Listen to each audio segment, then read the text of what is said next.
সাভারে খেলাফত মজলিসের দাওয়াতি মাসের সদস্য সংগ্রহ কর্মসূচি উদ্বোধন। বিস্তারিত তথ্যচিত্রে মোহাম্মদ আসিফুজ্জামান আসিফ। ২৪-এর গণ অভ্যুত্থানে একটি দলের নেতা লন্ডনে অবস্থান করলেও রাজপথে কারা ছিল দেশের মানুষ তা ভালোভাবেই জানে বলে মন্তব্য করেছেন বাংলাদেশ খেলাফত মজলিসের নায়েবে আমির আল্লামা মহিউদ্দিন রাব্বানী।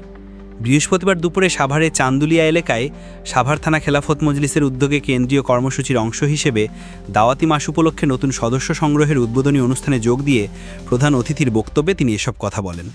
আল্লামা মহিউদ্দিন রাব্বানী আরও বলেন, বাংলাদেশে একটি দলের নেতারা সিলেটে পাথর লুট করছে, অথচ তারা আবার বড় বড় কথা বলে সাধারণ মানুষকে বিভ্রান্ত করার চেষ্টা করছে। এরা চাঁদাবাজি, রাহাজানি ও লুটতরাজে লিপ্ত। দেশের মানুষ সব জানে। আগামী জাতীয় সংসদ নির্বাচনে এদেরকে জনগণ প্রত্যাখ্যান করবে।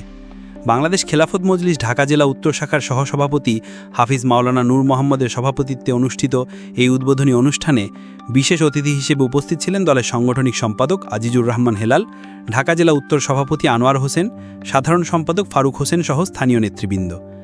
অনুষ্ঠানে বক্তারা দাওয়াতি মাসের কর্মসূচির গুরুত্ব তুলে ধরে দলকে শক্তিশালী করতে সবাইকে ঐক্যবদ্ধ হয়ে কাজ করার আহ্বান জানান। এদিন বাংলাদেশ খেলাফত মজলিস ঢাকা জেলা উত্তরের প্রায় ৩ শতাধিক মানুষ নতুন সদস্য সংগ্রহ ও নবায়নের মাধ্যমে আনুষ্ঠানিকভাবে সংগঠনে যোগদান করেন। ঢাকা ২ নং আসনে একজন দেশ স্বাধীনতার সময় ছিল পাকিস্তানে, আবার ২৪-এর স্বাধীনতার সময় আরেকজন ছিলেন লন্ডনে। তাহলে দুইজন দুই দেশে ছিলেন, বেশি কথা বলেন না। রক্ত কারা দিয়েছে, রাজপথে কারা ছিল, এবারে ছিলাম, ২১-এ ছিলাম, ২৪-এ ছিলাম, ২৫-এ আছি। ইনশাআল্লাহ রাজপথে আমরা আছি, থাকবো। ইসলামের বিরুদ্ধে যদি কোনো কথা বলেন, আপনাদের রক্ত চক্ষুকে আমরা ভয় করি না।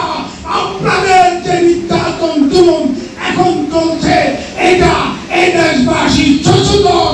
আপনাদের এই জুলুম, নির্যাতন, চাঁদাবাজি, দখলবাজি এবং কি পাথর পর্যন্ত মুক্ত করেছে।